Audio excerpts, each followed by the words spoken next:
I think it's not just about a Save Max or an iPro. I think it's more about the You know, we all worked our asses off and we gave it our all. And unfortunately, and right away Rico comes up with the news and completely suspends the company. All their agents now stuck in the organization, only getting 50% flat. Our condo market completely obliterated right now. Hundreds of agents that were just your business gets shaken up. Brokerage completely gets suspended. Their listings completely froze. If your brokerage just completely declares bankruptcy, they say, hey, we have no money to pay. What are you going to do? you know, to the kids in the parking lot that show up, reminds me of myself and my time, you know, Yeah. when I always wanted a toy like this. When you're young, I remember even for myself, it was like the ultimate goal is a Lamborghini. The second you have a Lamborghini, it's like, wow, you've made it. Yeah. You know, that Lamborghini, the posters, the pictures, the wallpapers. I used to have a wallpaper saved on my computer. We have agents that are having some of the best years of their career.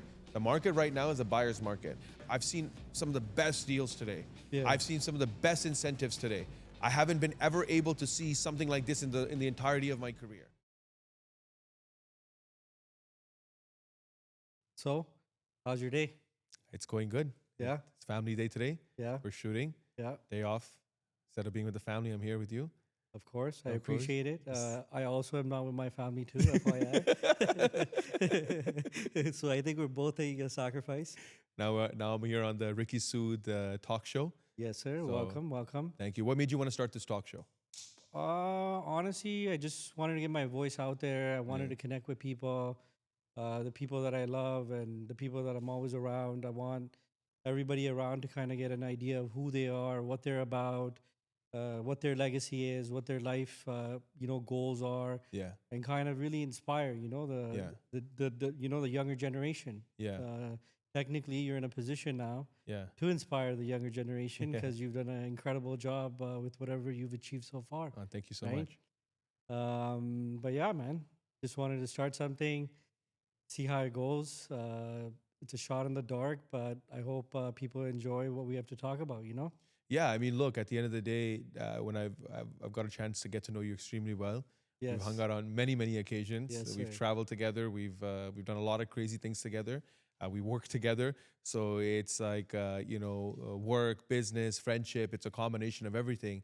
And I think a lot of your friends and circle just generally like it's work, it's business, and it's also a relationship at the end of the day.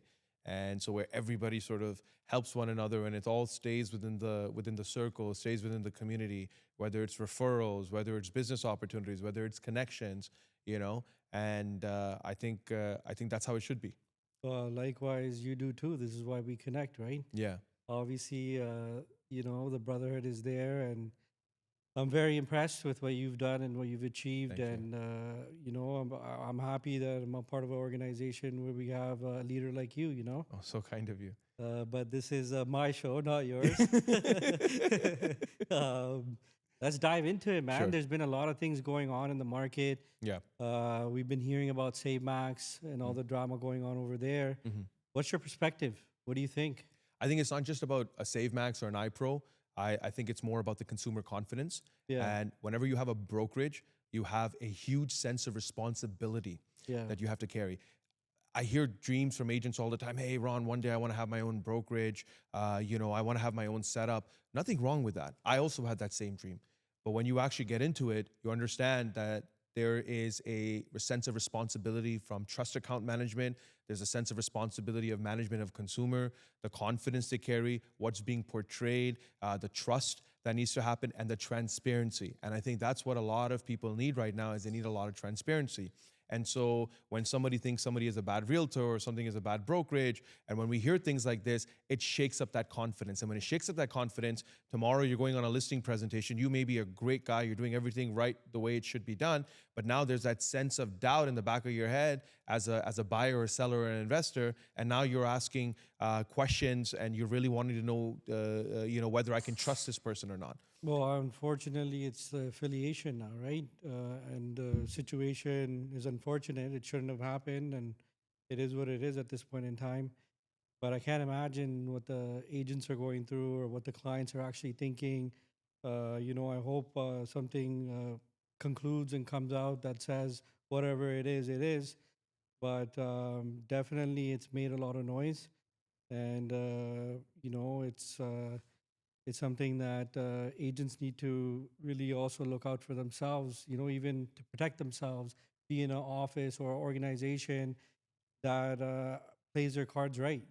And so when and someone like me who has a complete bird's eye view and a complete lens of an overview of how these processes move forward, when an agent sits down for an interview or an agent wants to affiliate themselves with a brokerage, there's a lot of questions they would never ask. And when they would never ask them, I would always initiate them. I said, this is what you need to be thinking about. You need to be thinking about your commissions. You need to be thinking about how you get paid out. You need to ask questions about how deposits are released inside of an organization. You need to be asking questions about how we manage FinTrack, how we manage compliance, how we handle paperwork. These are a lot of things, but instead the focus is always on costs. And so a cost is justified based off the services that are being provided. So whether somebody charges more, somebody charges less, it's all about the services that are being provided and how are they justified. And also it always boils down to relationship and how comfortable they are. So when an agent is shopping around for a brokerage or even when they're affiliating with a brokerage, they also need to be critical and understand. And I never get offended if an agent were to ask me, hey, Ron, how's our compliance coming along? Hey, Ron, how are we managing the release of deposits? Hey, how are we tracking our deposits? How do we make sure that our trust accounts are handled with care? I would never get offended because these are the questions that are important for agents to ask, and I think they need to know, and that's that transparency that was missing for a very long time. So even now, with a shakeup of what we saw in the industry of the news, see, right now we're in a very interesting time in the market. Yeah. We see house values diminishing. We see our condo market completely obliterated right now. We have a lot of inventory hitting the market. People are having a tough time closing deals and transactions.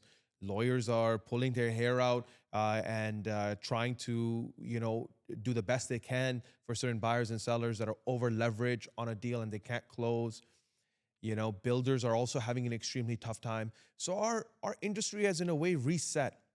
And that reset is what gets established now moving forward in how somebody works. And then now when you have the consensus of, prices down, sale volume down, general negativity in the marketplace, and then you hear the explosion of a iPro missing money, and then you hear another company do the same thing altogether, and it shakes up that confidence for the agent and shakes up the confidence for the buyer, seller, and investor. And guess who they put the pressure on? Now they put the pressure on the organizations, the Real Estate Council of Ontario, CREA, ORIA, anyone that's really Toronto Regional Real Estate Board, they get pressurized. And when they get pressurized, they start adding more strict rules, guidelines, sanctions. They start adding more red tape around a lot of stuff that you cannot do. And what this does, it also now hinders certain processes. And they do it so quick, and they don't realize that it's actually causing problems now internally inside inside of the company. Yeah. So they're saying that, look, we've done our part, and everybody always likes to pass their responsibility out and they pass the torch out. Oh, look, we did this, we implemented these. Now it's up to the agent to follow it. Well, what happens when they don't follow it? And so the consumers are not aware of certain things. The agents are not aware of certain things. So where does that education factor come into play? Today, an agent should be learning on what are the new rules, what's the tightness, what's the regulations that TREB has introduced, what RICO has introduced. How often are they sitting in classes? And a brokerage now has that sense of responsibility where they need to introduce these things to the agent so they can be aware. Now, as a brokerage, when we introduce these things, our participation level has to be high. Yeah. So same thing with other offices. And so that's always a challenge. You can't force anybody to be committed to their business. You can't force anybody to try to want to do more. You can hear an agent talk about, oh, I do this for my clients, I do that for my clients. And it's like, what? You do 3-4 deals a year? You have 4 clients, 5 clients a year? Yeah. Essentially. So, but they have a commitment to uphold, and they have to do and act right by their client with integrity, with ethics, with responsibility, accountability, and transparency. That's what's needed. And that's what's missing in a lot of brokerages, and that's what's missing in a lot of agents. Yeah, I mean, there's a lot to learn. Obviously, as things unravel, you get to see how everything kind of plays out. And now that it's playing out, I think we're all learning from this as well. Because I haven't at least heard of these situations happen as much. Yeah. But now it's hitting the news and it's all over social media, and everybody's talking about it. Yeah. And maybe before it was a little different. We didn't have the same outreach. But now when this happens, unfortunately, it you're right. It breaks trust. Clients, agents, everybody. It's a tough time for everyone, and you just don't want to have to explain yourself to your client or whoever it is that this happened, and now we're switching over to a different organization, and it's going to be better over there. You kind of even lose trust in the person too, right? I don't know if that makes sense. I agree. And not only do you lose trust, you your business gets shaken up. Yeah. Like for example, when a situation like this happens and a brokerage completely gets suspended, there were hundreds of agents that were just stranded. Yeah. Their What list happens to the listings? the What listing happens to so the so let's talk yeah? about that. So what happened was when this situation when the news broke and right away Rico comes up with the news and completely suspends the company, all their agents now are stuck in the organization. In order for them to transfer, and we know this because we moved a few people over, they were not able to immediately transfer. There was a complete blockage. They had to manually email Rico in order to get the permission to transfer. One. Number two, what happens to their listings that they currently have? Their listings completely froze. Now, the rule is if you can't allow showings, you don't have a license, you can't really have the listing under your name. So now it's a direct violation. Rico decides to completely freeze everything. What is Trev going to do now? On realtor.ca, the listing needs to be completely taken down. So when the listing gets taken down, what happens to the listing? There's no more contract anymore. Well, yeah. Now the client has the freedom to go to So, anybody. so not the client has the freedom. Yes, you're right. The client has the freedom to go to anybody, but that agent that may have spent money on the listing itself, that seller may not want to list with the same agent again. So now that agent has lost business. That buyer that the agent was working for, that the buyer was under contract, they don't have the buyer anymore. So all that time that was spent that the agent put into the listings, put into the marketing, put into the branding, the reputation, it completely gets obliterated. And now they have to salvage themselves and save face. With that being said, when I was talking to an agent, they were in production. They were doing heavy numbers, and unfortunately, when the news broke, unfortunately, you have to now sacrifice your signs, your business cards, your websites, your branding, and you have to start all over again. And it's just something that is painful now because you already put in so much work to get to where you are And money. and money, Yeah. and you have to restart all over again, Yeah. right? And it's just sad, in that sense. And if people look at it from the outside, think about the agents, think about all the money that they invested, the shops, organizations where they have banners and everything going on, and all of a sudden that has to change, and they have to fork it out of their pockets. Yeah, 100%. Even when the iPro scandal unfolded and there were commission payments that we were pending as a brokerage and we were stuck.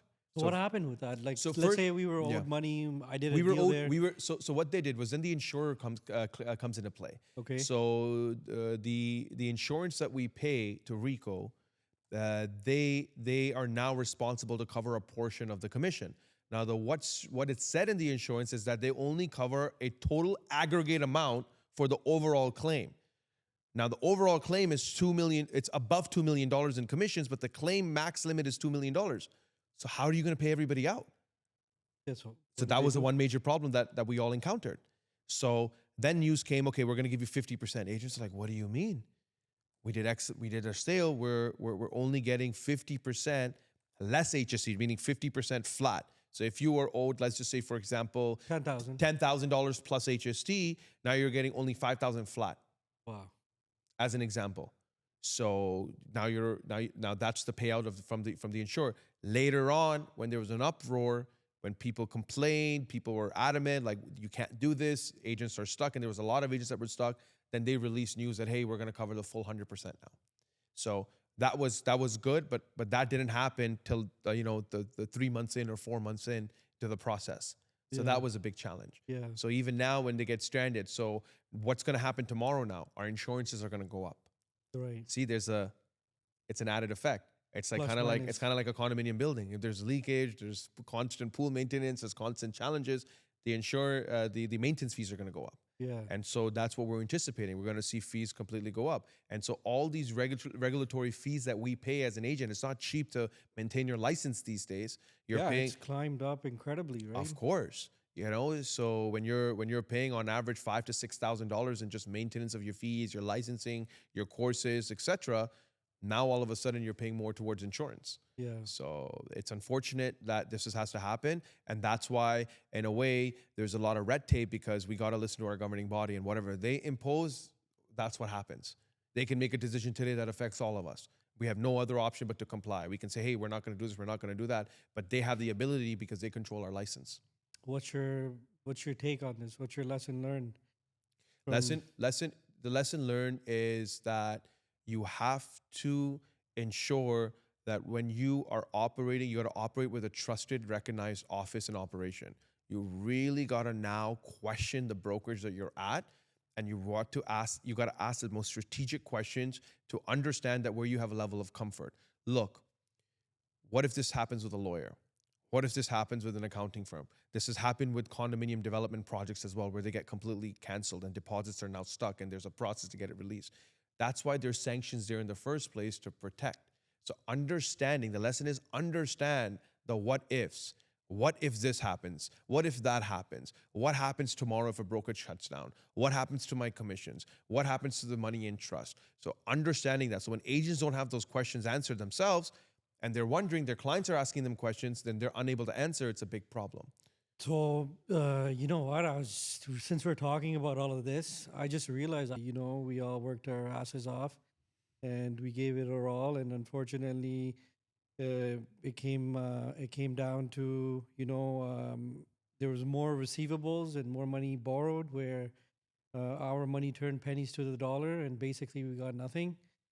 And now reiterating that experience and losing, hundreds of thousands of dollars, I can't imagine, that was a situation where it was a complete shutdown, done, over with, versus this. At least there's insurance, there's things kicking into play where, they get their money back in some way, shape, or form, no? Isn't that essentially that's what's happening right now? Well, that was supposed to happen. I think at the time when this situation unraveled for you, I'm not too familiar what the rules and regulations were there at the time, or what insurance did, where you guys completely never got paid out. So your money has to be held in trust. Yeah. And especially commissions as well, they have to be held in trust. And so what they did with that and how they did it, then it becomes a complete lawsuit when they're not paying you out. Yeah. And so that you have to take it up, but if your broker just completely declares bankruptcy, they say, hey, we have no money to pay. What are you going to do? You're completely out now. Yeah. What you were owed and what your share was owed. So what happens is this. What agents need to do today when they're shopping around for a brokerage, or they need to find credible offices and operations, they need to have a proven track record inside of a brokerage.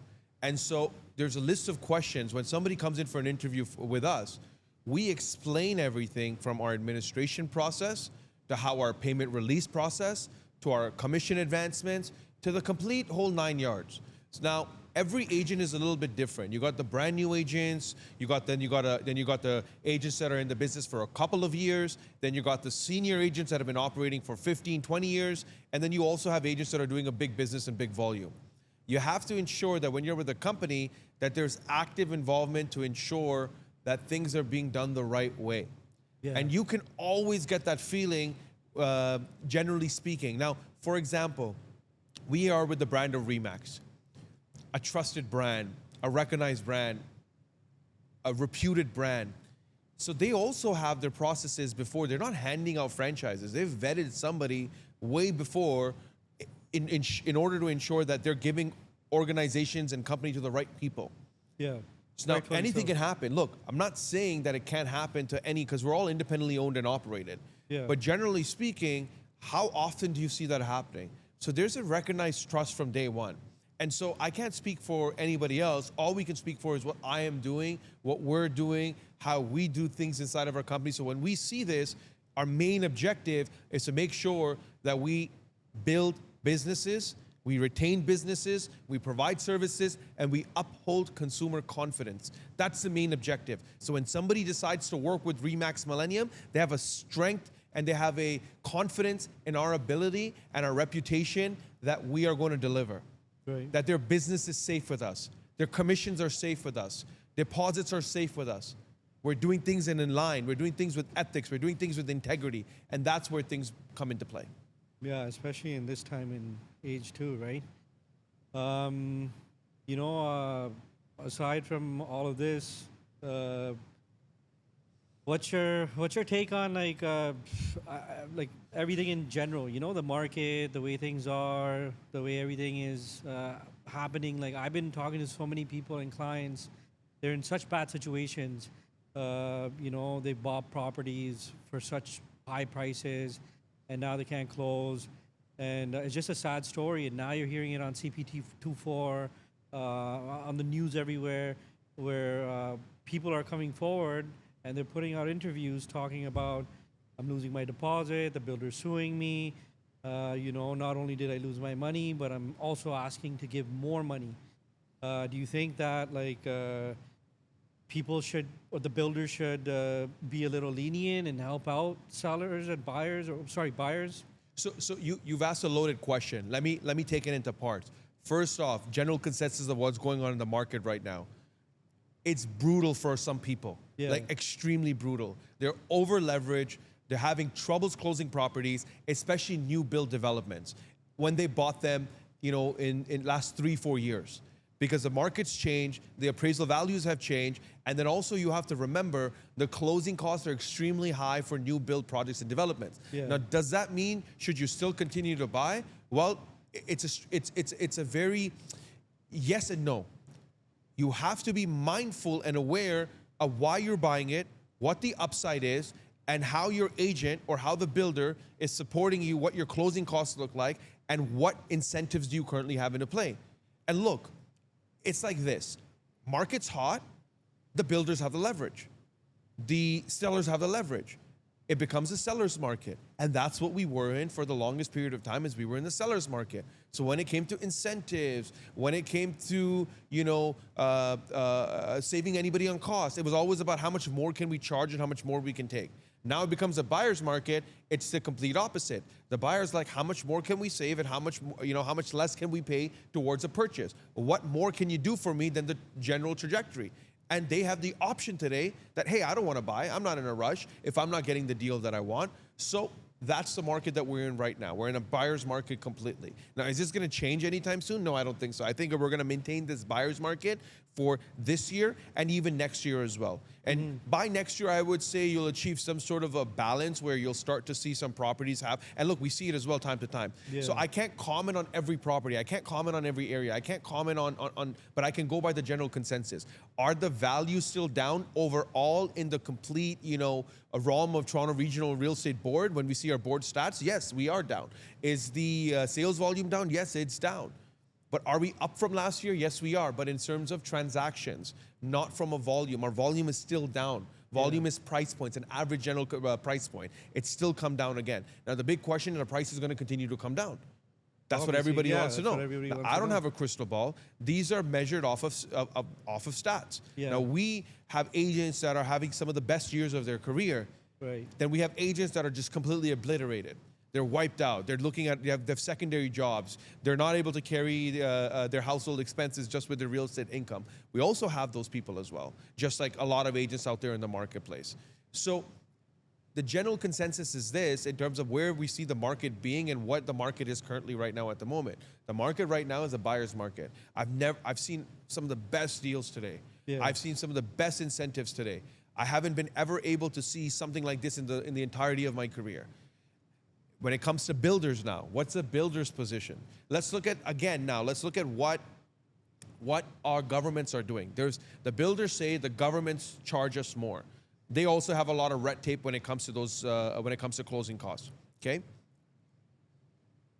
Guys, I get distracted if you're gonna talk, so I'm trying to talk in, maybe a second. Okay.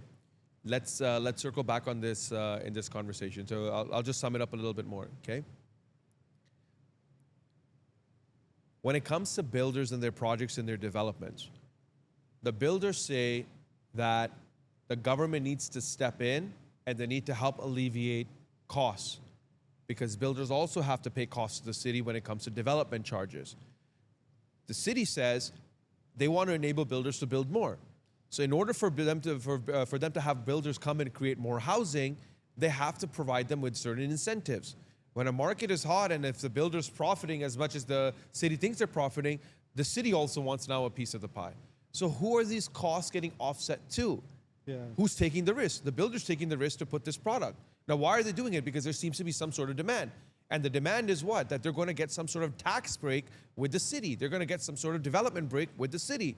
But these breaks have to now be passed on to the buyer. So there's a lot of proposals that are always discussed where the buyers can save money on their land transfer, where the buyers can save money and get a discount for first-time buyers, but they're not fully in play right now. Yeah. These are all just discussions that are coming into play. So then it comes to the pricing. The banks also have to be able to appraise the pricing. The builder can't charge a certain point. The banks also have to be able to be in line with the builder's pricing. So we start to see blanket appraisals. Blanket appraisals are generally when you have a building, a bank has gone in, a bank has said, look, we've appraised the whole building and we think this is the average price of a one bedroom, this is the average price of a one bedroom. But you have to go through that bank now in order to achieve that blanket appraisal, because a third bank or fourth bank might not agree with that. Yeah. So that's what we see. Where it comes in for the buyers, if they want something new, if they want something never lived in, they want something that's going to finish in less than a year. That's the advantage for them to get something into a new build. Then you have the buyers that are saying, look, I don't want to close on something right now.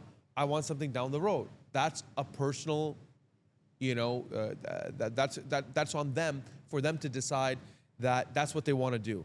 I have 50,000. I can come up with more, but I can't come up with now. But I want to get something where I can save up over a period of time. So that becomes a payment plan. That's where pre-construction or new build sort of comes into play. Yeah. So when you have high density areas such as downtown, you have midtown, you're not going to see homes that are going to be available for sale, because those home values are extremely high for generally what the average consumer can afford. Yeah. So if you can only afford up to $500,000, $600,000, $700,000, the house price is going to be way more than that in a midtown or a downtown. So you have no option but to buy the condo. Yeah, unfortunately, that's where you were pushed into after, right? I was thinking about it the other day. I kind of have a love-hate relationship with being a realtor now. And the reason is because, before when the market was hot, we're going to clients, everything is positive, their real estate is appreciating, they're making tons of money, they're making good moves, they're living the life that they want to live. And now seeing what's happened in the last couple of years, being a realtor, now having to unfortunately even talk to the same people, it's not fun. It's not enjoyable, because the market's changed, the prices have come down, and unfortunately, it's not in our hands. We don't have the crystal ball. We don't know when the market's going to go up or down. We didn't know what was going to happen south of the border. There's just so many things that have happened now, where the love and the passion that was there being a realtor, it almost feels like, you're doing somebody a disservice, but you still got to provide them a service. You get it? And at the end of the day, I also look at it the other way. We're also helping that person out, because they're bleeding. They have costs that they're incurring every month that unfortunately they no longer can afford. So now today's loss is going to be tomorrow's gain, right? Look, here's my thought process on that. We have to be clear as real estate professional that we're not messiahs. We're not God. We're service providers. We're advisors. Our job is to give our professional advice, share our professional experience. Can I add something? Yeah, please. We are also in the market too. Yeah. As realtors. Yeah. We buy our own houses. Yeah. We follow our own, if we advise clients to buy this, do that, we follow our own advice as well, right? We've also bought. I'm sure you've also purchased. Yeah. And unfortunately, things are not working out in our favor, but we're being positive and optimistic, and If we can hold it, we're holding it. If not, we'll take that Look, out and look, move on. you know, look, you're absolutely right. I've also felt the brunt of the real estate market based on my purchases and my investments. Yeah. I've also lost money on properties. Yeah. You know, it's never just been a win all time around. Yeah. And to be honest, sometimes some of the properties that I've done, even certain flips that I was doing before, even some of the closings that I've had multiple closings last year and even this year to follow. And so I know where my position's at, but I was prepared for it. I had planned ahead for it. And you have to just be mindful as a buyer or investor that you're not over leveraged. You know that you have to come up with closing costs. You know that you have to come up with extra funds to close on a property. You have to be prepped in advance. You can't magically just assume. I never bought anything and it said, okay, great, I'm gonna sign it before closing. The intention was to always own. The intention was to always hold. The intention was to play the long game. It was never to play the short game. And again, you have the option to decide, depending on how the market shifts or how the market behaves, in order for you to decide what you want to do with your investment. And there's certain properties right now that it makes no sense for me to sell because I would lose money. I have no other option but to hold. So now I have to bank on the upside. If I'm bleeding, let's just say, $1,000 a month on a property that's $12,000 a year, if I have to hold that property for 2 years, it's $24,000. I have to now ride that wave in order to time the market to recoup my investment. Yeah, the 24,000. You got it. Plus whatever. Exactly. So what I can do is I can just maybe cut my losses a lot shorter than if I were to cut my losses a lot higher. Yeah. That's a strategy that I have to play if I'm in the position to hold it, as an example. Yeah, and I'm sure you're very well aware in this market that we're in for people, and generally speaking, even to come up with $1,000, $2,000, $3,000 is difficult. Yeah. And that's bleeding through your, the income that you're supposed to provide to your family and your kids and their education, and that's being taken out of that fund now. So now imagine that same example that you're utilizing, that extra 1,000, 2,000, 3,000. That same buyer had the opportunity to understand that can they afford something like this based on their income. And that's why a stress test was always put into play. Yeah. Can they carry this in the event an interest rate rises? If we're experiencing a 2% interest rate and like, yeah, I can carry a 2% interest rate, and then all of a sudden you're on a variable and it jumps up to 4.5, now you're bleeding more money. Can you carry it? Yeah. And that's where the over leverage comes into play, and that's where the lack of planning comes into play. So now everybody starts pointing fingers. Oh, it's a realtor's fault for overselling that property based on the price. No, that's what the going price was at that point in time. And then don't forget, people were in a buy-sell situation too, right? You got it. You sold a house at a high price. You bought a house at a high price. And now you're going to sell a house at a low price. Yeah. And you're going to buy a house at a low price. Yeah. So it all kind of plays in and ties in one way or another. So now when somebody plans to own multiple properties in their lifetime, as a purchaser, as an investor, as a person that wants to build wealth through real estate, you have to really have strategy sessions, and you have to map out what the next 5, 10, 15 years look like. And so those conversations are very critical. So if I was to sit with a buyer, seller, or investor, we always ask this one question. We say, hey, what's your real estate goal? Do you have one? Do you understand how the real estate market works? Do you understand how people make money through real estate? You see a lot of different things. Like there's some people that I know that strictly focus on cash flowing properties. There's also some people that I know that don't even buy residential. They only buy commercial. Then I also know people that that not only do they buy commercial, they buy mixed housing, multifamily housing. And so everybody has a strategy that they want to play. And so they have their niche that they're they have their niche.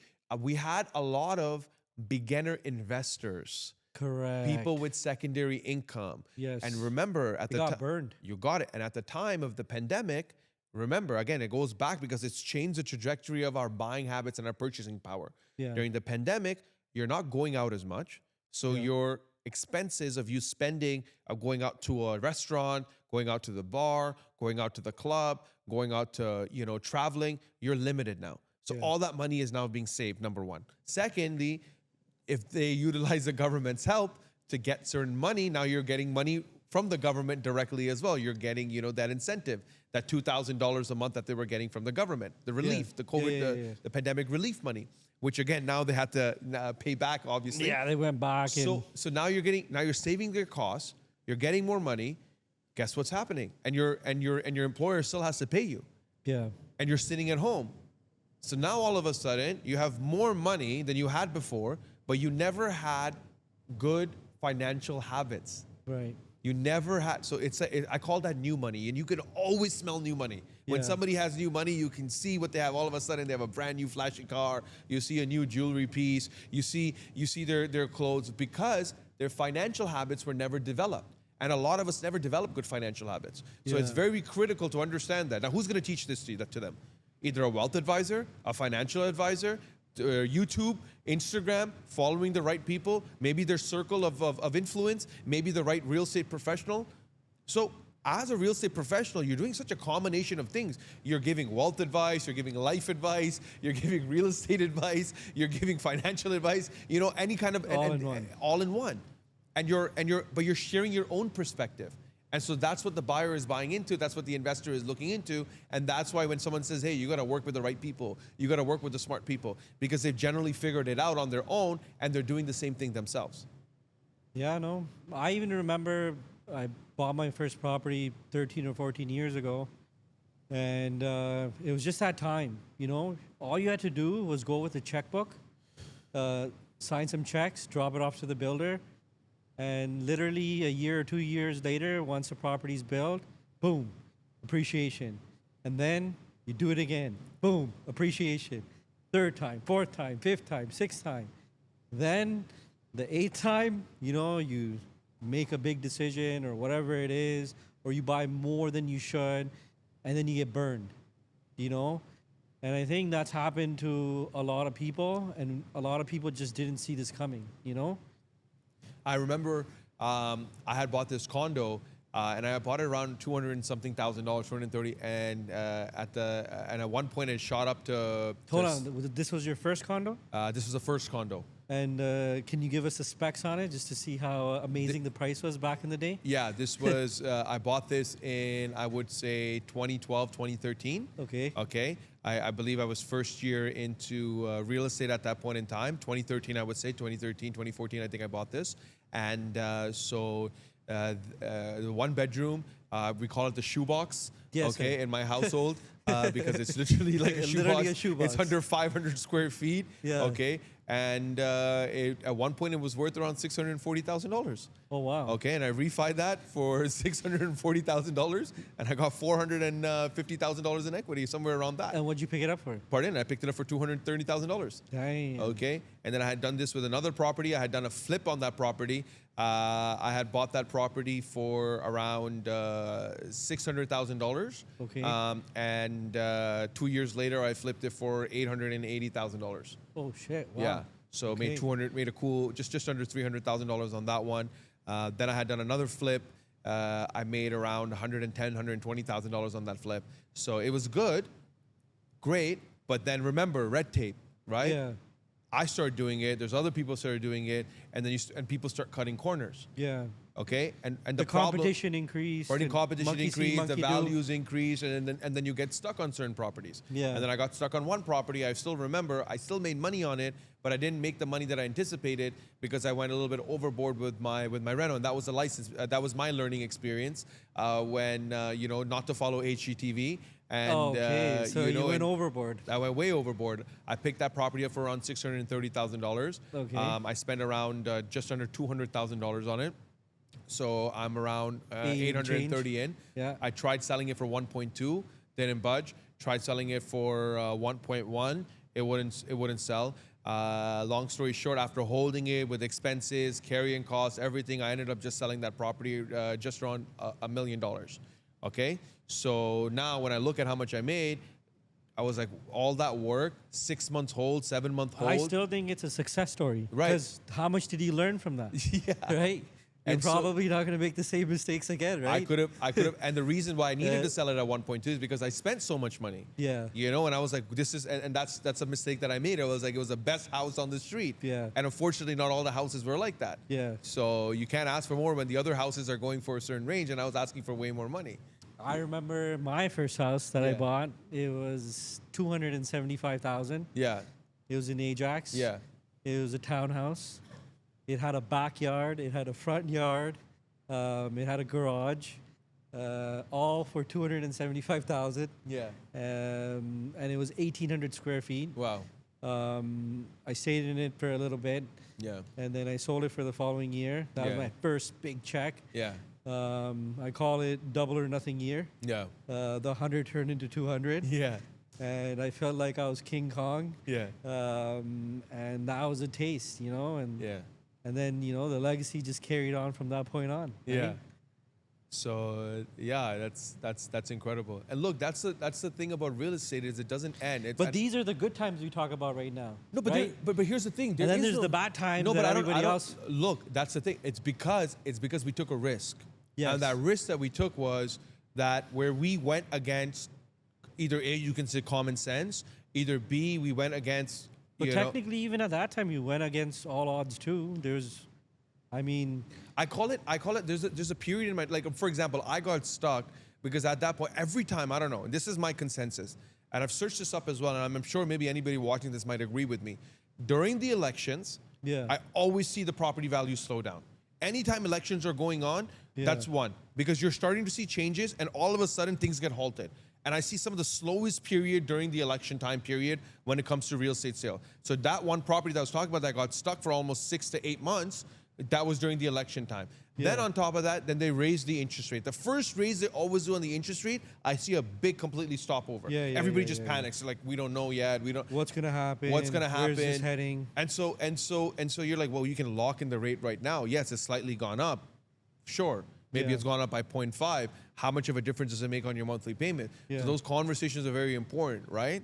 So we start to see those changes. But I'll tell you one thing, whether we call it a good time or whether we call it a bad time, the industry as a whole, for agents and for consumer, because I've also been the buyer, I've also been the investor, I've also been the purchaser. I have rental properties, I have investment properties, I have built properties, I flip properties. So I've dabbled in that side of things. Yeah.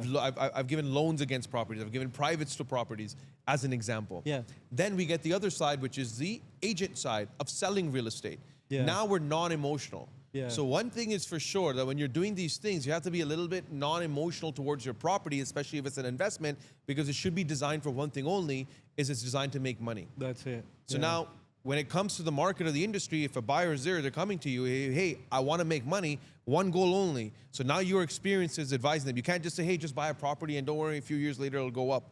You're just saying the obvious, Yeah.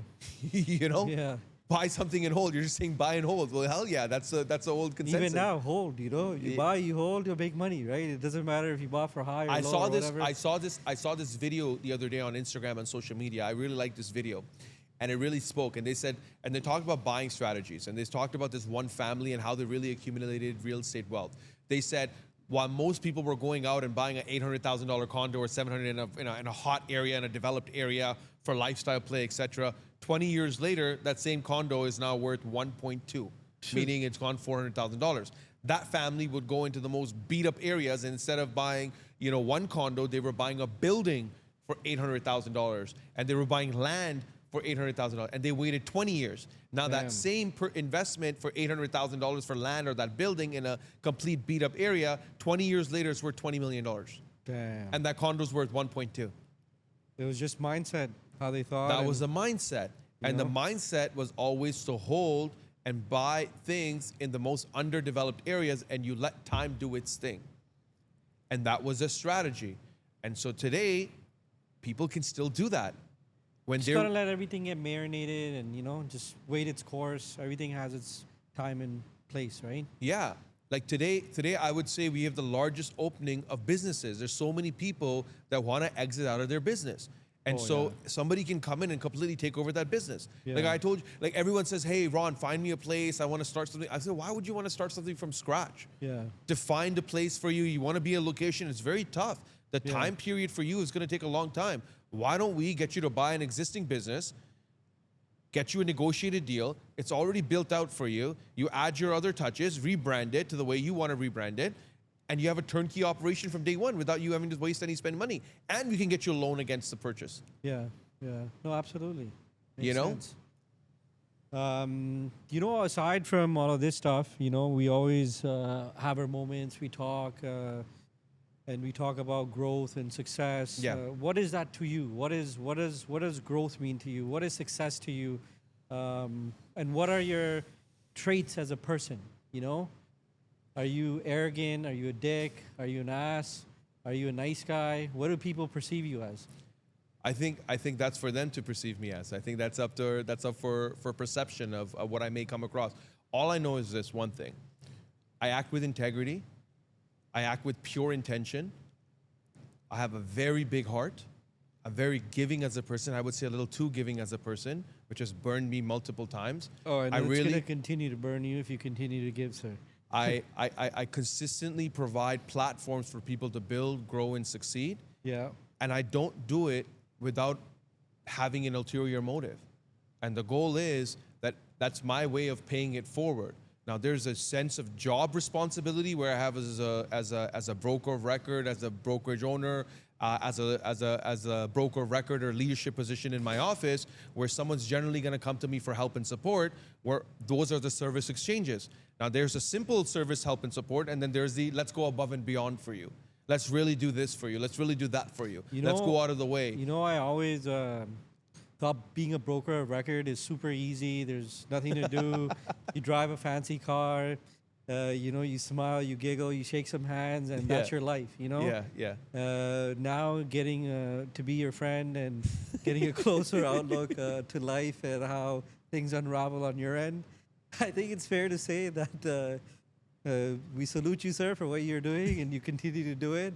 It's not easy to fill the shoes that you have to fill, and the responsibilities that you have on your shoulders. And the grass always truly does look greener on the other side. And with that being said, maybe what is the background? What's the noise that agents don't get to see? And unfortunately, I get to see in the background sometimes what you go through, and sometimes I feel sorry for you. Okay. Yeah. Look, I carry a lot of pressure on the shoulders, and there's a sense of accountability and responsibility. There's a huge responsibility on my shoulders.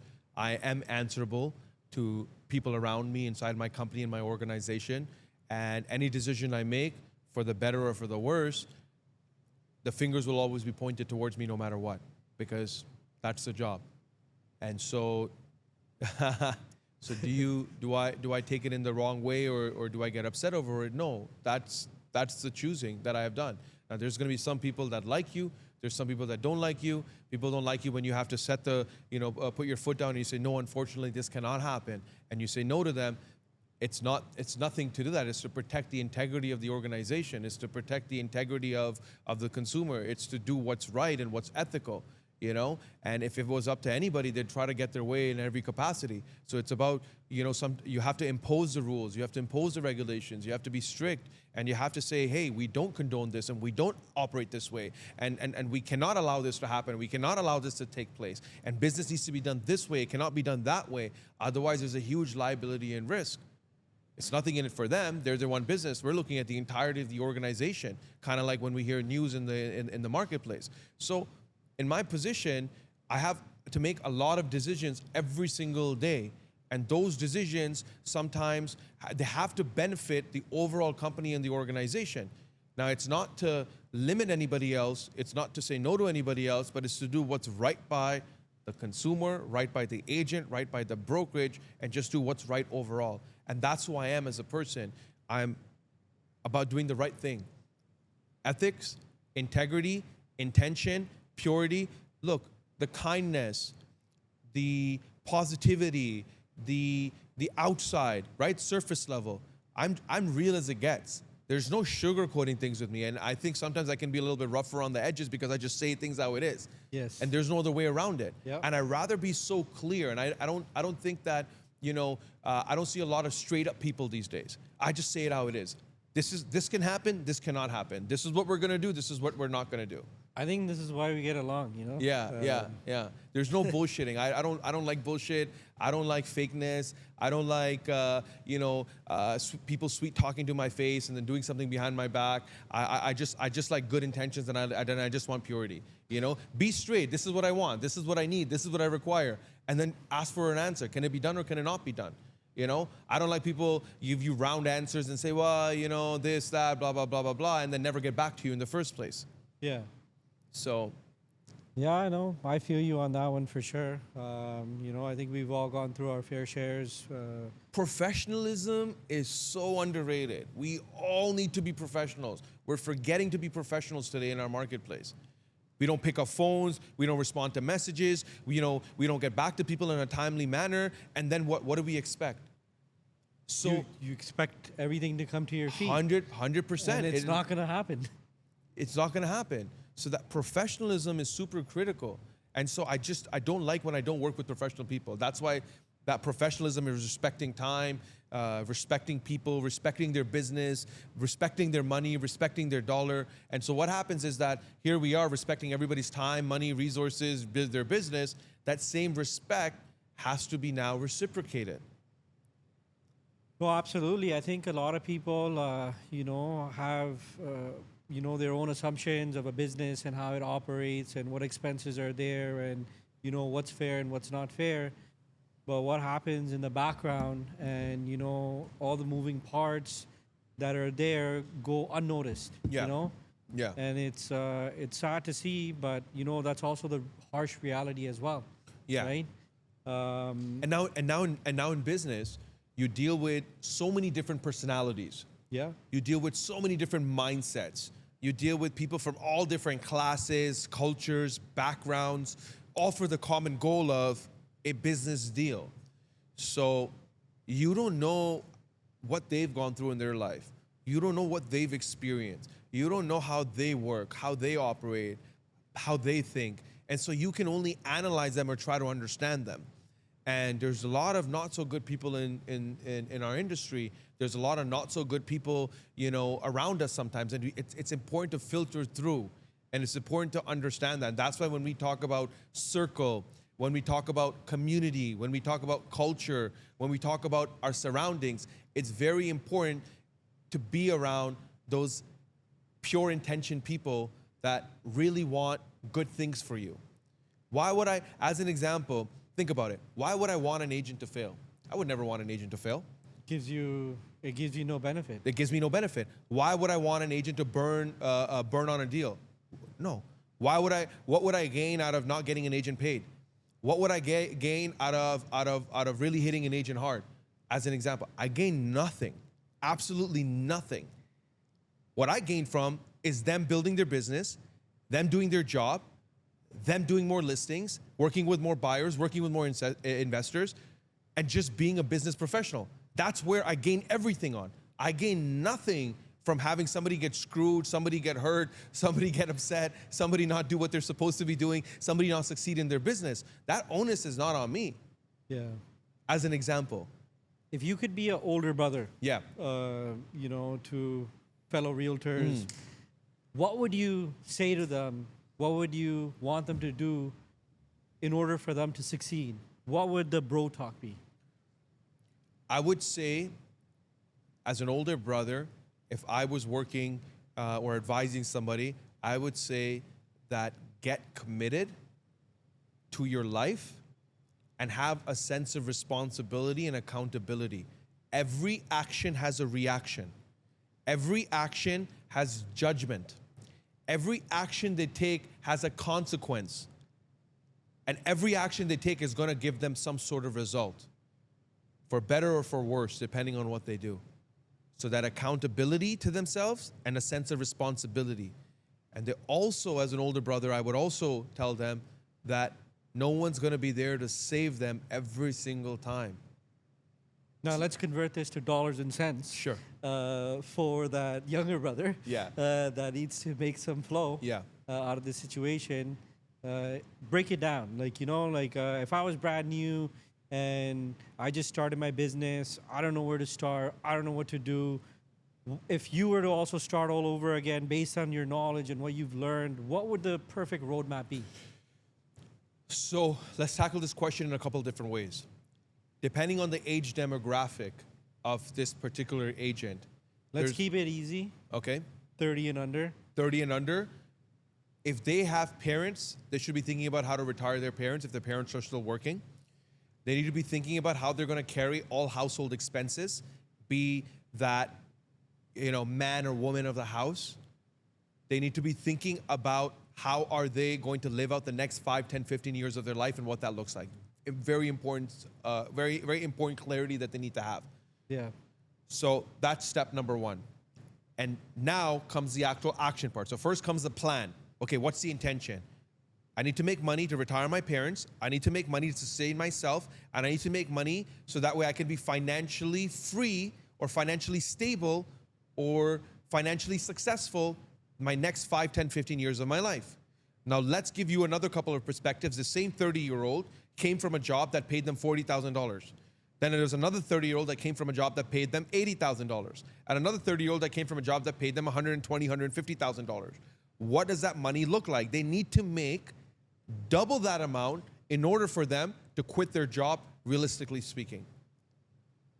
And so somebody making $40,000, $50,000, they can do that with 4 to 6 transactions right away. Yeah. And they can, and now, because guess what?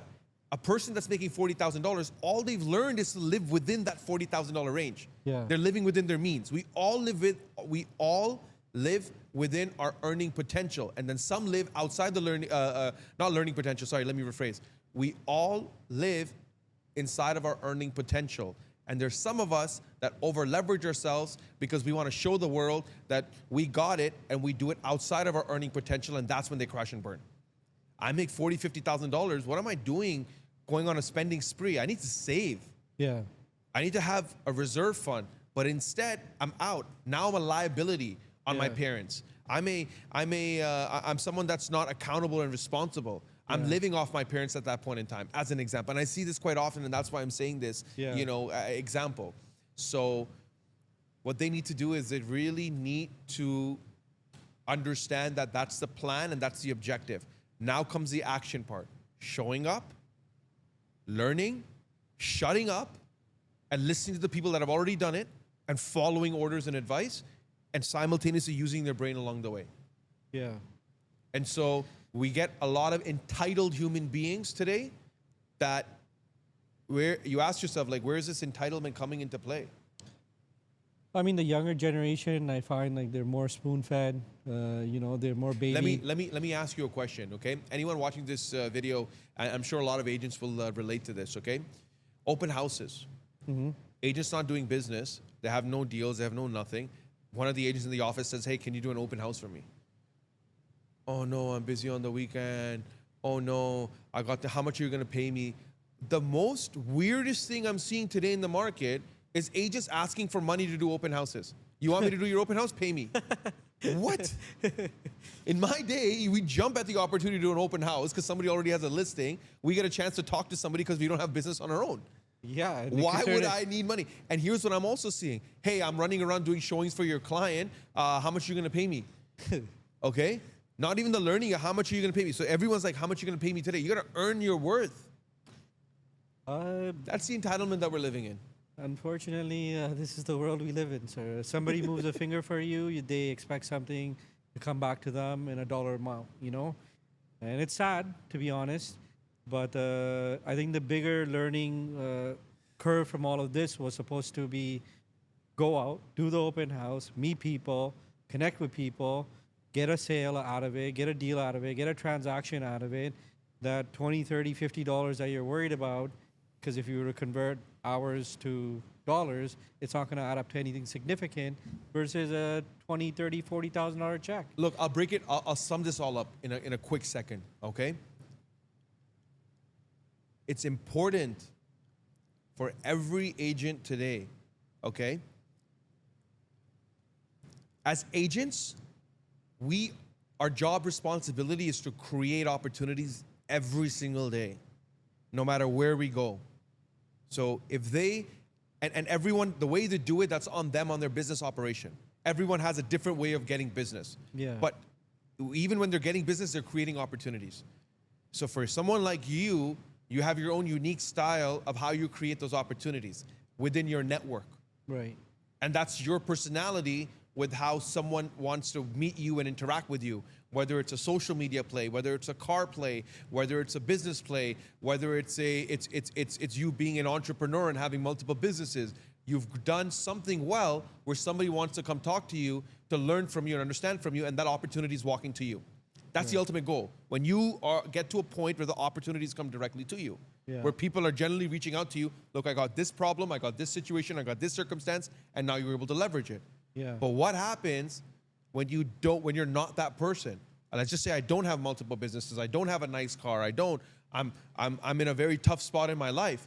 I have to go out and figure those opportunities and create opportunities where I can have people utilizing my services. How I do that, that's on me. And that's where, even whether it's door knocking, whether it's making videos, whether it's talking to people, whether it's going to networking events, I've done it all. Yeah. I've literally done it all. For the last 7 years of building Remax Millennium, I've fully been tapped into just building the organization and the company. And forget the 7 years of the company. Let's map out the other, 7 years of me being a real estate professional. There's me as a business owner and a brokerage owner, and then there's me as a salesperson that's constantly working in. And I had one job only: go out and find somebody that wants to buy, sell, and invest, and utilize my services to do that.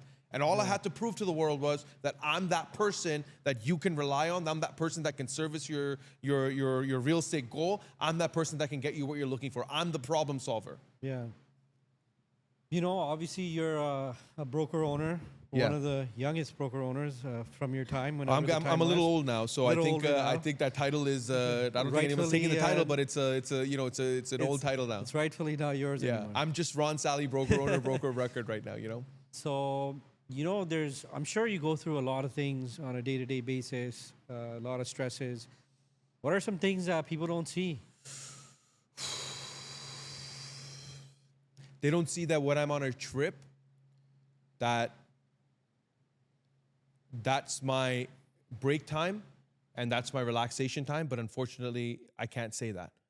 And whether they need help, they need support, they need guidance, and it always starts with, "Hey, I know you're out of the country, but Yeah. okay. Of course. Hey, I know this is. Hey, I know you're busy, but." And so business and money doesn't slow down for anybody. We have to work around the clock. The second is the pressure of constantly having to overlook everything every single day to make sure that things are always running well and smoothly. Yeah. And I also have competitive threats. Yeah. I also have competitors. I also have people that may want to hire my agents, and same thing vice versa, where I may want to hire another agent. I don't look at it as hiring. I look at it as a business relationship. I look at it as an integration of somebody making a choice to utilize our business to build their business. That's how I look at it. So when I say, "Oh, Ron, you're hiring agents," no, I'm not hiring agents. I'm onboarding businesses. I'm building businesses. Yeah. I'm creating businesses. I'm servicing businesses. That's what I'm doing. I'm a business that builds businesses, and we're that hub. And so whether you call that recruitment, whether you call that hiring, we're onboarding businesses. We're onboarding. Our clients are our agents, and they'll always be no matter what. Do we also lose businesses? Of course we lose businesses for various reasons. And so we have some really successful businesses in our firm, and we have not so successful businesses in our firm. Does Yeah. that make sense? Of course. And so that's how I am. So the pressures that we carry is exactly that. The pressure of the hundreds of businesses that we have in our company and organization, the double-digit staff that we have inside our corporation, the security that they need, the trust that they require, the loyalty, that their job is also safe with our company and their organization. And so you have staff, you have agents, you have a full infrastructure, you have multiple offices and locations. And so your job and my job is to overlook and oversee that on a very strong basis. And then you have those problems inside of the organization, whether it's deals related, whether it might be operations related, whether it may be a servicing problem. I'm not going to paint a rosy picture. I think anybody that paints a rosy picture is completely lying, because nothing's ever really perfect altogether. So what I can control now is my mood. I can control how I manage my time. I can control that how I behave. I can be having the worst day of my life right now. Something bad just happened to me. But I can't show that to you. Yeah. You just called me 3 weeks later, and you're talking to me 3 weeks later, maybe that one time in that month or twice in that month that you just had needed a question answered for yourself. I can't tell you, listen, man, right now is not a good time. That's not fair to you. Yeah. You got to be on your toes at You all got it. times. Then you carry the mental. So alongside with running the company, running the brokerage, servicing, managing the staff, managing the leadership department, then comes the other part, managing the financials, managing the pro formas, making sure that your targets are being met, making sure that you're successful or operation, make sure that you're a successful organization. Then comes the actual part of actually creating opportunities for your agents. So all the opportunities we create. Then it comes management, hey, with the parties, the get-togethers, the thing. And so there's a constant thought every single day is how can I serve the company better? How can I serve the agents better? What more can we do? What do you say to, I'm sure you've had this comment be thrown at you many times. Yeah. To an agent that says, I didn't succeed because of the brokerage. What's your response to that? Well, there's an old rule. When you point one finger, there's three fingers pointing right back at you. Yep. So it goes thing. And the big question to ask them is, well, sure, we might be a problem. Let's find out what aspect of it. What led to you thinking that way? What did you expect from the company? So expectations can kill a simple man. Yeah. And the trick is to really understand what the expectations were from day one. What did you want your brokerage to do? Oh, I thought you'd give me leads. Well, we never said we give leads. We said we help you generate leads through our third-party marketing company and affiliation. If you're looking for leads, we have teams in the office that can give you leads, or there's other brokerages that are strictly dedicated to giving leads. Yeah. So that lack of clarity and thereof, it's very important. So that transparency is important. That clarity is important. So most agents have the lack of clarity of what they think a brokerage is supposed to be doing in the first place. Brokerages are service providers. That's what brokerages are. And part of those services is compliance. Part of those services is management. And those services come at a cost. Oh, that brokerage is doing so-and-so and they're offering so-and-so, but they're only charging me this much. I don't think that's sustainable. Maybe they figured out something that I haven't figured out where they're able to offer that but what's the quality of that? Yeah. Well, You of know? course. Yeah. You have to weigh that out too. Yeah.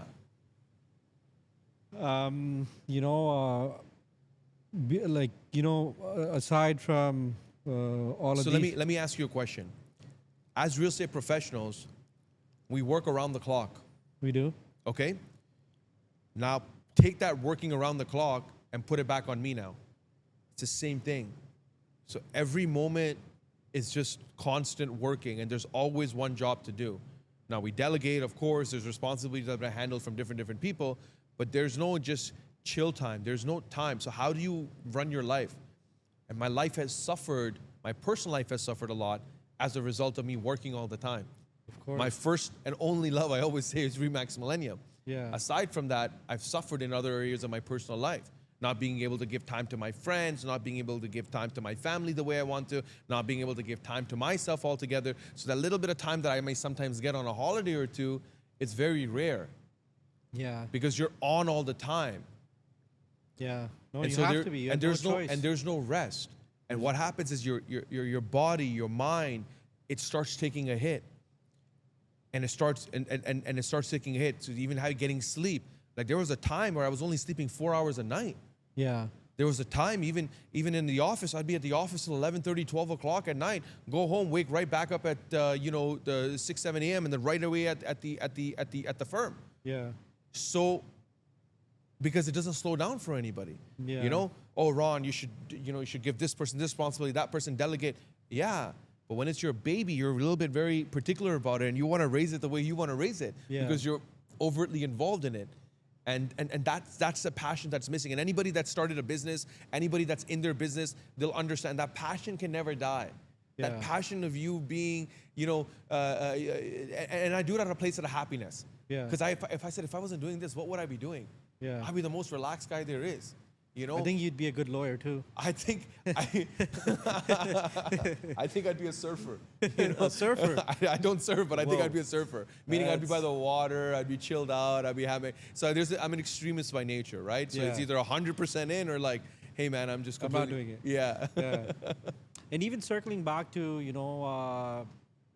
agents blaming a brokerage, I also find that agents don't even put in the work. They don't come to their trainings, the events. the opportunities that a brokerage creates, and then fingers getting pointed back and saying I didn't succeed because of you. That's just not fair. You haven't really gone out and done anything for yourself, but yet you're gonna come and blame the organization or say something that just doesn't really make sense because you truly haven't given it that chance that it needed to be given, right? So Ricky, it boils down to the psychology of a person. Yeah. And that psychology, let's just alleviate and eliminate that it's a brokerage. Yeah. What do we generally do as human beings in our life? We offset blame.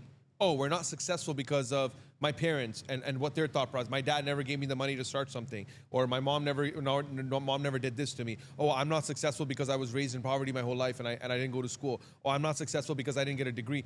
We give reasons and blame everything else, and that's called a lack of accountability and responsibility. And that's why I kept using these terms constantly, is because there's a responsibility and accountability. And the first accountability is to yourself. That first responsibility is to yourself.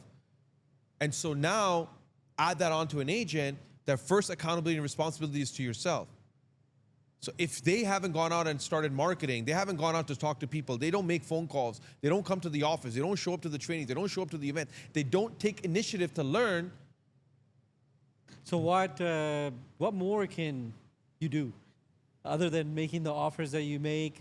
You think that is the next step calling everybody in individually and saying, hey, make sure you come, blah, blah, blah? So we have a learning and development manager inside the company and the organization. Okay. We also have office managers in the company. We create opportunities. We present those opportunities. I can lay out a buffet. I can't force you to eat it. Yeah. I can tell you that, hey, this is really good. You should do this. I can tell you this. Here, you know what? Why don't I curate a special meal plan for you? And I'll tell you that this is what you should start with, and this is what you should do. If you still don't eat it, that's on you. Oh, 100%. Does that make sense? Of course. I can take you to the gym with me, but I can't force you to work out. You can't live for me. I can't live walk, for you. You can't run for me. You can't got it. do these. These are things that we have to do on our own. Yeah. How do you deal with people like this on a day-to-day basis? Those are called entitled people, and they need to, and they're going to learn lessons the hard way in life, or they'll never get to where they need to be, and life will just pass them by. And so, that's their thought process. That's the cave that they live in their own mind, and I can't change that. So, they'll learn. They'll learn one day on their own. And it's like this, and my father used to always tell me this story. He goes, when you're young, your parents just can keep telling you do this, do this, do this, do this, do this. And if you don't do it, later on you realize that it's your life at the end of the day. They can't force you to do it. They can tell you to go to school. It's on you to go to school. They tell you to, hey, study more, learn more, but you don't. All you did was chill and you just had fun. Yeah. Right? Money is obviously different, right? That's luck, that's timing, that's surroundings, that's circumstances, and that's opportunity of somebody recognizing it. But somebody had to make a commitment at that point in time. But there's so many people that just didn't do any of that. They just chilled for the rest of they chilled their whole life. They took it easy their whole life. Yeah. And up until the point where they're satisfied with that, because again, at the end of the day, it's happiness, right? Why do we all work for? Why do we all? So it's not like, hey, I made money or I drive a nice car that I'm successful as a result of it. No, there's so many successful people with great families. And there's so many successful people that have, that have taken care of their kids, that have provided for their spouses, that have taken care of their expenses, that have just been good members of society. There's been a lot of people like that. I also think they're extremely successful. Yeah. People that follow the rules, people that do the right things, they're extremely successful people. Not just someone who drives a nice car or makes a lot of money. It's not measured with dollars and cents. You got it. Being happy is being successful. Anyone responsible, anyone accountable, and anyone that puts their family and other people ahead of them, to me, is a very successful person. Absolutely. Yeah. Amen to that, Yeah. And you go through so many things, again, day to day. What do you take of, what's your... I was actually, what I was really going to talk about? I was going to talk about, this chill factor. And I actually have a lot of friends that are just chilling, doing nothing. And it kind of really bothers me because we're 37 years old now. Their parents are aging. Their siblings are married. It's like, the older brother is thinking on their behalf that they don't even have right now. And it's just sad, to see a grown man still in a basement, playing video games, hanging out, doing nothing, with no motivation. And believe it or not, like I'm actually trying to reach out to these friends now, and say, is there anything that I could do as a friend to help you get out of this situation? Yeah. Because we've known each other for so long. If there's anything that could happen, let's do it. Let's get you out of this misery, because it's not fun to see people go through these situations and everybody growing and getting old, and life just coming at you differently, Yeah. and not realizing the responsibilities that Yeah. you have and the responsibilities you're going to have after the things that we have are gone. Right. you know Look, it's a loaded thought. It's a very loaded thought, and the only thing that I can think of is what you could do today. If I can't solve pollution, but I can at least pick up my own garbage, if that makes sense. yeah So I can't solve all the world problems. I'm not going to take on the responsibility that I'm going to turn everybody into a success around me. I can just be a great role model. I can do what's right by people. I can do what's right by me.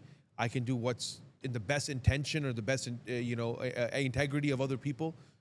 But I can't take on the responsibility of someone that doesn't want to try, someone that is not motivated or committed. I can light the a fire. motivation comes from the role model. It comes from the person You that got it. they want the time from. You got know? it. You got it. And that's where things boil down. So it's great that you are a person that's reaching out to your friends, and especially the ones that are not where they're supposed to be, and time is running out, and they have never settled.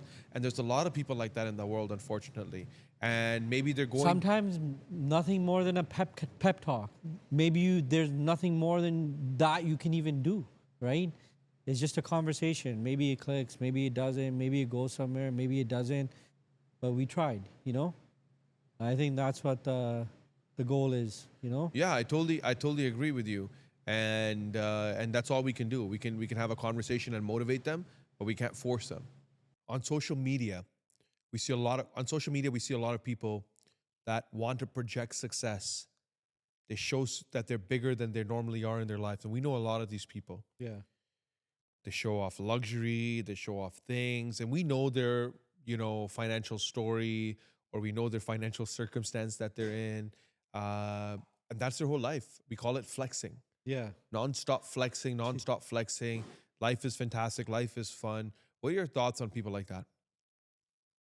To be honest, you gotta fake it till you make it. In some cases, and in some cases, you gotta live within your own means, right? Portraying an image, you have to actually live it for certain people as well. Especially if you're trying to attract a certain caliber of people, a certain demographic, or whatever the case is, you're gonna have to put on that face. You're gonna have to play that role. That, yeah, I'm that millionaire. I got the Louis belt, the Gucci shoes, or whatever the case is. So my thought is that they're doing what they need to do, but they don't realize they have some big shoes to fill if things continue to go on in the direction that they want it to, right? Yeah, I mean, like, look, there's two ways about it. I mean, if it's just more of a lifestyle play, Yeah. like when you're flexing, like, what's your ultimate aim? What are you selling, realistically speaking? Are you just saying I'm better than you are? I'm just saying that, hey, my life is much better than yours is. I'm just saying that, hey, so that's my thought process. Now, Maybe good you brought that up. Yeah. I guess I would think a lot different of a guy that's traveling and taking pictures in different part of the world versus a person who's just taking pictures with materialistic things and they don't have the financial backing to back it up. The guy flexing for the traveler is genuinely seeing the world through his lens, and he's trying to show off to the world that, look, this is what life is like out there. That makes sense. I think that everyone's just telling their own story. Yeah. Everyone's projecting what they want their life or the world to know what their life is like. Yeah. And we're all projecting on social media. Yeah. That's my thought process. When someone shows, look how hardworking I am, just working all the time, That's how they're projecting what they want to be perceived as. Yeah. When someone's, all the time showing that they're in a club and nightlife and outside and whatnot, hey, look at that. Look, this is my life. I'm the man. I'm the girl. I'm that person that just like knows everybody. So it's a way of projecting. And now ultimately, look, just do what makes you happy. That's what I always say. I said, Yeah. if this is what you're about, you're not a bad person as a result of it. Is it for me? Maybe not. Yeah. But if it works for you, great. That's Yeah. how you want the rest of your life to go. Like, no problem. Yeah. Remember, I'm responsible and accountable to myself, to my family, to my partner, to the people around me, and maybe my future children. Yeah. And so I have to do things and conduct myself not as an act of portrayal, but that's just who I am as a person. And Yeah. so I have to be honest with myself. I don't do anything for portrayal purposes that I wouldn't generally do myself, Yeah. because I want to be authentic. I don't want to be authentic. I am authentic. And I'm authentic to myself. If I don't like it, I don't need to do it. Nobody's forcing me to go out. Nobody's forcing me to eat something. Nobody's forcing me that I have to drink this. Nobody's forcing me that I have to smoke this. I am responsible for the decisions that I make. Yeah. And that's the only thing everybody needs to understand, is that they are responsible for their actions. Just because you told me to do something and I did it, I'm not going to blame you, because I had my own independent thought process to agree to it. Yeah. Yeah. You tell me to jump off a cliff, I do it. I did it on my own, not because you told me to. Yeah. No, As isn't an it example. because you told me? Sorry? Isn't it because I told you to?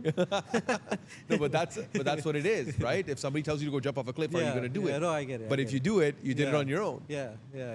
And that's that. So look, success has many meanings. Success has many words. To some, it's cars. To some, it's monies. To some, it's lifestyle. To some, it's financial stability. Some, it's the family. Some is being in a better place than they were before. To some, it's weight loss. To some, it's redevelopment. I've seen people go through divorces and turn their life around. I've seen people come out of financial messes, turn their life around. I've seen people transform health problems and turn their life around. We are creators of our own mind. We are creators of our own life. We are creators of our destiny, and we have that onus. Now, when we're doing all of that, so I hear like, "Oh, Ron, you don't have kids, so you won't understand this," or "Ron, you're not married, so you wouldn't know this." Well, okay, maybe that's my advantage. Yeah. Oh, Ron, you're not this old, so you won't understand. Okay, maybe that's my advantage. Yeah. What's your advantage? I can only play the cards I'm dealt with. You can play the cards you're dealt with. So if I had to start my life all over again, I have 3 kids, I have a wife, I have financial stress and burden, how do I do it? That's my problem now that I have to overcome. That's my challenge that I have to overcome. And so how I do it, that's my skill set. That's my hard work.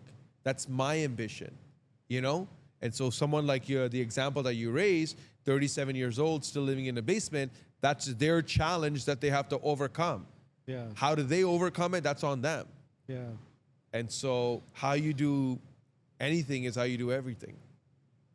No, I agree. There's only so much you could do, and there's only so much guidance you can give, and there's only so much time you can give too. Yeah. The clock's ticking. We have our own problems, our own issues, our own day-to-day nonsense, and I think we all have our plates full, right? Yeah. I'm just, mentally, I'm very relaxed these days. Yeah. And I'm very clear on a lot of things, of what I like and what I don't like. Yeah. And I'm very in touch with myself. What's changed? What's been that moment? I would say life experiences. Yeah. I would say moments. I would say people around me. I would say circumstances that I've gone through. The more problems you deal with, the more challenges you overcome, the more things you take head on, the more confrontations that you deal with, it changes your perspective and thought process of what life is about. And you only learn these things when you experience them firsthand. We can Yeah. talk about problems, but till somebody's gone through a problem, you're not going to know about it. Yeah. Those internal challenges, internal battles. So, and the only way to turn things around, and look, I'm generally a motivated person in life. Yeah. I'm generally ambitious. I've always I would always do something no matter what. What was your beginning? Did you ever work a 9-to-5 job? Did you? I couldn't get a job. I applied. I couldn't get a job. What do The you only mean? job I've ever worked was Canada's Wonderland. And doing what? I was in the games area in Okay. Canada. Yeah, I worked in the games area. So Canada's you're the Wonderland. guy that would say $5, $5, $5. $5. That's where my sales journey started. Okay. I So didn't know that. yeah, so that way that's where actually it started in a high school when I had to sell tours for Breakaway Tours. There was this company Yeah, called I Breakaway remember Tours. that, Montreal. I sold a lot of trips, and I think I was one of their top sellers at one point. Funny enough, I needed the money, so I sold my spot, and I got money in exchange for me going on a free trip. So that's what I did. So that's how I started of making things happen. I was on the student council when I was in high school. When I was younger, my mom would put me in a lot of different activities. I've done almost every sports you can possibly think of. My family would put me in I've dabbled with everything. Have I been an expert in like any sport or anything? No, I haven't. Yeah. But have I tried a lot of things? I've tried a lot of things. What's your fondest memory of your childhood? My fondest memory is my mom taking me to my soccer games, and we would always be late. And 80% of the time, I would always start from the second half of the soccer game. Yeah. And one time, I remember we're running late. We finally get through to the game. I quickly step out, and I look down, and I'm in my slippers. And my mom looks at me. She's like, "Where's your shoes?" And I forgot them at home. Yeah. And it was a mission to get to the soccer game because it was on the other end. Because you would change fields all around. I'm like. My mom's like, I guess you can't play. I'm like, no, I really want to play. My mom took me to Walmart. We bought brand new shoes right then and there. And I finally got back to the soccer field, and I played the last like 10 minutes of the game. Wow. But my mom made it through, and that was a commitment to my mom. Every time I'd be late when I would be going to school, and I'd look for a reason to miss the school bus, so somebody would drop me off because I didn't like waking up early. Now I wake up early, but at that time I didn't like waking up early. But my mom was on a mission. She would like rip through, park, stop the car right in front of the bus, so the bus has to take me. Yeah. And then what she did obviously wasn't right, but she would always stop in front of the bus, and the bus driver used to hate my mom because she would always hold the bus over. I'd get out of the car. The door would open, not when you're supposed to have a bus stop that would pick you up at a preferred stop. Yeah. I always took random stops. So those are some interesting memories. My another memory is this. So I'm actually a really good swimmer. Oh, Okay, no, yeah, I'm actually a really good swimmer. I can swim really fast, and so what happened was so when you're young, you have to take certain classes. I think there's level 1, level 2, level 3. I guess my mother didn't realize that instead of putting me in level 4 or 5 that I'm supposed to go to next to, she ended up putting me in this level 7, level 8 class. So these kids would Annihilate you. speed past me, and I'd be the last kid in the pool. Yeah. And I wasn't able to figure it out. And I'm like, what class is this? And I figured this out. And she's like, this is, the advanced or the expert class. Yeah. And I'm like, crap, I'm supposed to be in level 4, level 5. I'm here in like level 7, level 8. And so there would be this one Asian kid that would be the fastest. And I'm like, I need to beat this one Asian kid. Yeah. And that was the whole mindset. I was trying to speed as much as I can. That whole time I was never able to beat him. But what it actually did for me, it made me a really fast swimmer. Okay. And ever since that day, like anytime I swim, like I love doing laps in swimming pools. It's one of my favorite things to do. No way. Yeah. Let me tell you about a little incident that happened in my childhood that Yeah. I'll never forget. Yeah, I was a little rebellious kid. Yeah. They called me a shit disturber. yeah, So me and my sister were playing outside, and I remember my dad's loading up his truck, and we used to have a Ford Windstar. And me and my sister go in the car, and I decide to play driver. yeah. And she's sitting in passenger. One thing leads to another. I'm playing around. I don't know how it goes into neutral, and the car starts rolling back. And when that happened, I just ran inside, and I'm like, "Oh shit, Dad's gonna kick my ass. I don't know what to do," And now I see, as I go in, my dad's running to get the Aerostar because it's rolling back and it's in neutral. So he gets into the car, it hits the curb, no damage, luckily, but I'm shit scared. I don't know what to do. I'm looking for places to hide. Our house was super small at the time. There weren't many places, but I got creative. My grandma and grandfather came from India, and they just emptied their luggages, and I hid in the luggage. I literally hid in the luggage for maybe 3 or 4 hours until my mom started to Yeah. cry, saying, He's scared of you. We don't know where he went, what happened. Tell him to come back. And then I open the luggage and I get out. And my dad's like, oh, Banjo, what did you do? Where did you go? And then I'm getting yelled at again, thinking that I'm scot free. My mom's crying. We're good to go. Yeah. But then I get screwed at the end of it all, Did you get beat up as a child? I got spanked, I'd like to say for Yeah. the camera, Wow. But you know what?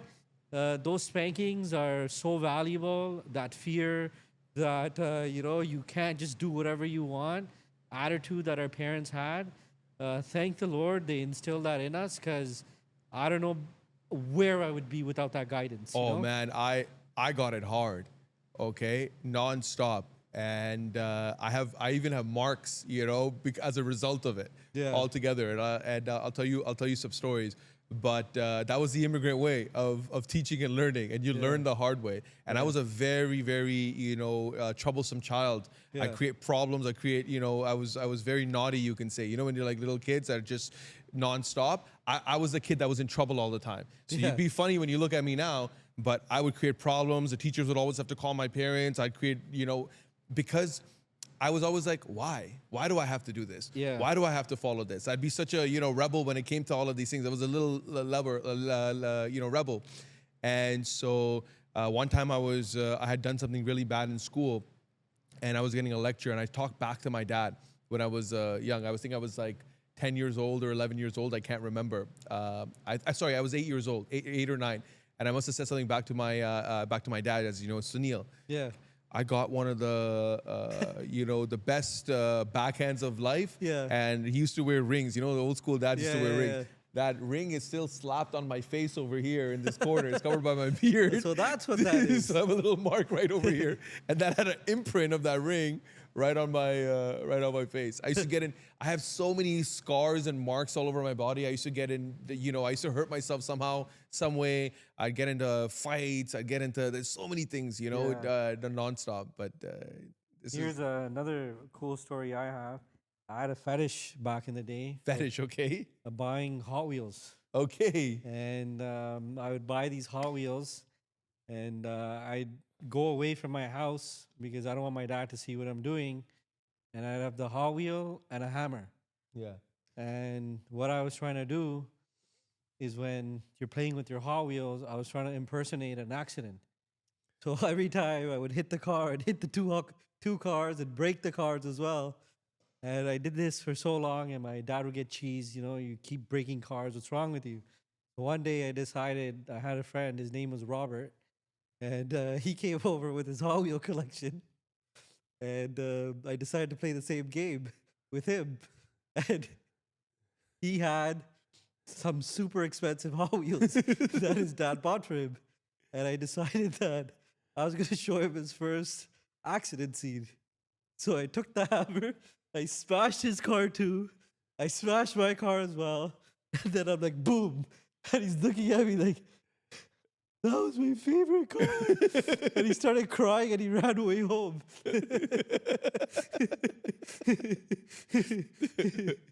Oh man, those are the days. Those are the most innocent days, I would say, like when we were young, because you didn't have much technology. Yeah. You didn't have like I didn't like again I didn't have a Game Boy till like much later, because you're an immigrant in the country.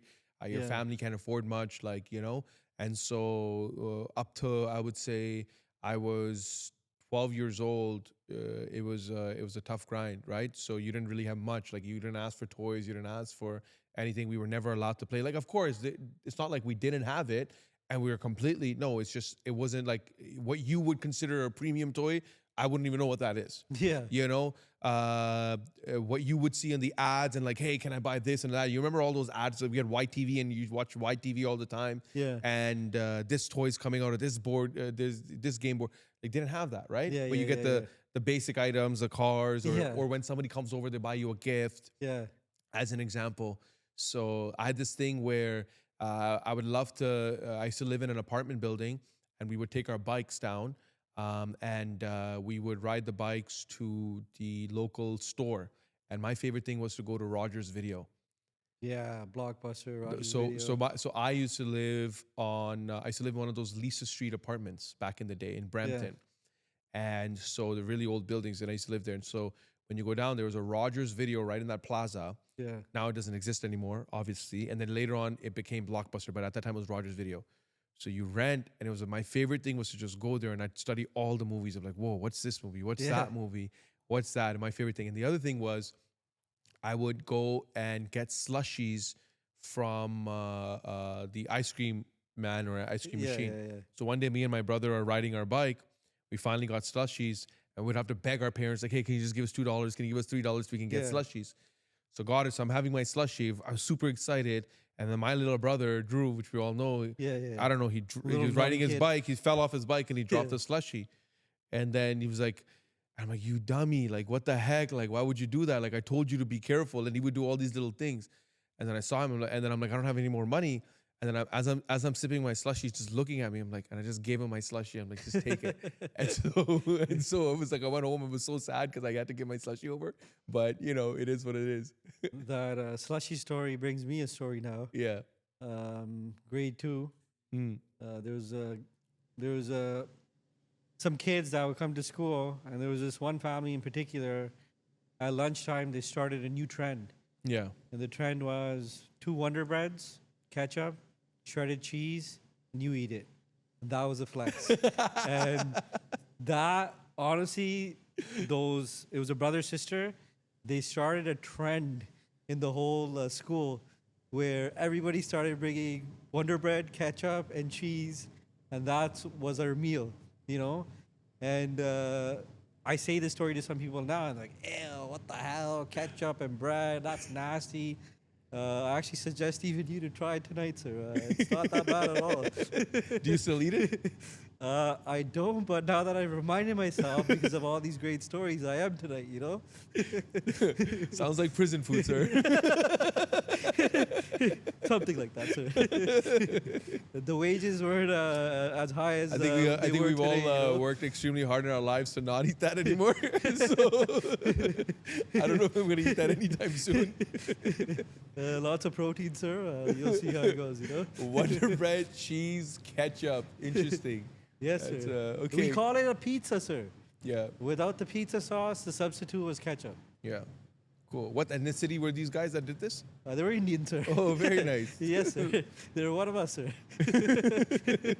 I remember when I was new in the country, my mom used to pack roti, Yeah. and we call it achar, but it's called mixed pickles. I don't know if anyone knows.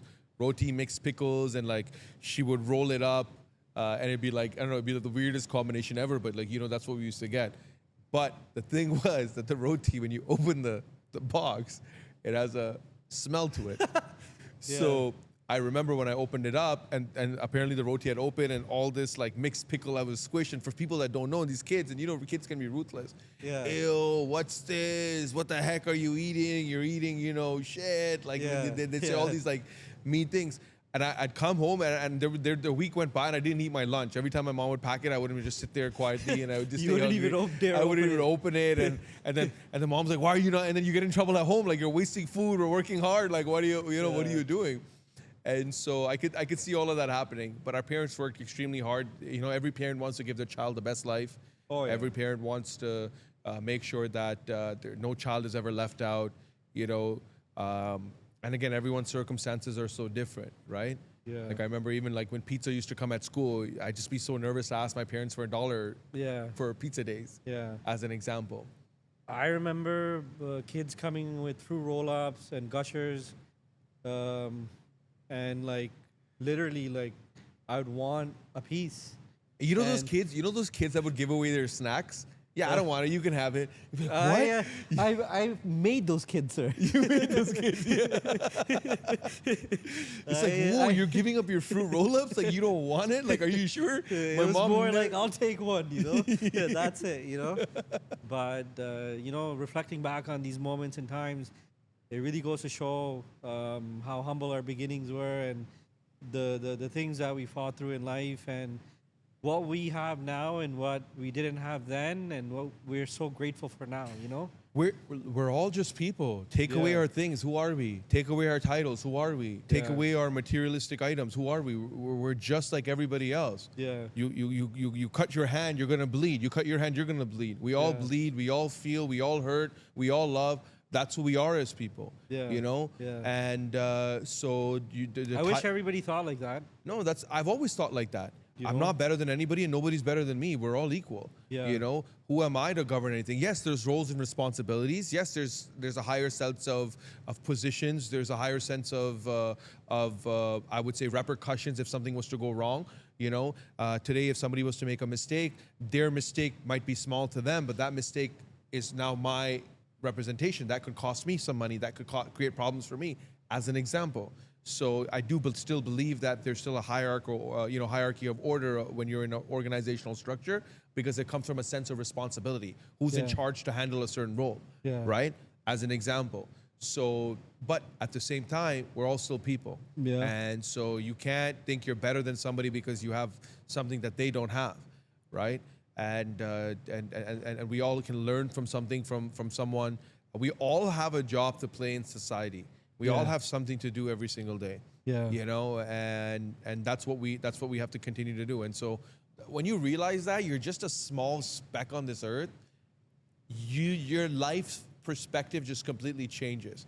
That you matter, but you also don't matter. Yeah.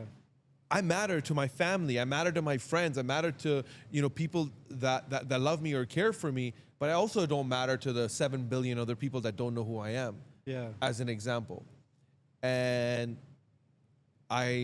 someone in our office passed away the other day. And that news to me was so devastating. It shook me. Yeah. Out of the blue, one of the nicest human beings that I've ever met, the sweetest person. And that news shook me. All of a sudden, he's just gone. Overnight. Yeah. Randomly. No health Yeah. problems, no diseases, no just goodbyes, overnight, no nothing. Just carry on with his day, and boom, cardiac arrest and done. And it hurt me so much. And I thought to myself, what are we working so hard for?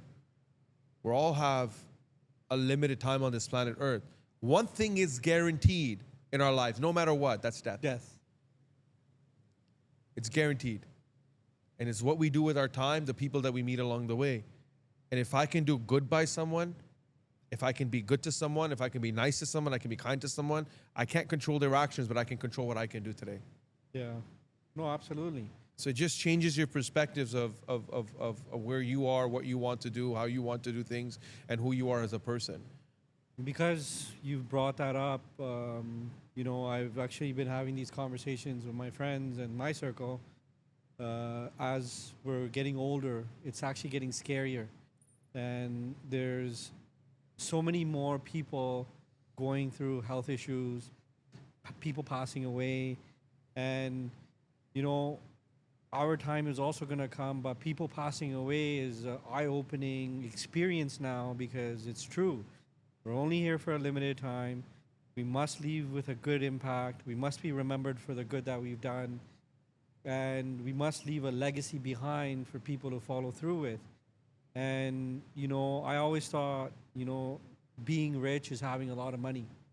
And, you ask a guy who's going through a life or death situation, and the clock is ticking, the next minute is worth that billion-dollar goal that you and I have.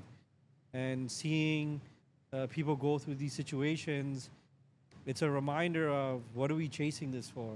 What are we going to gain out of this? At the end of the day, we can't take nothing with us. It's all going to be left here behind.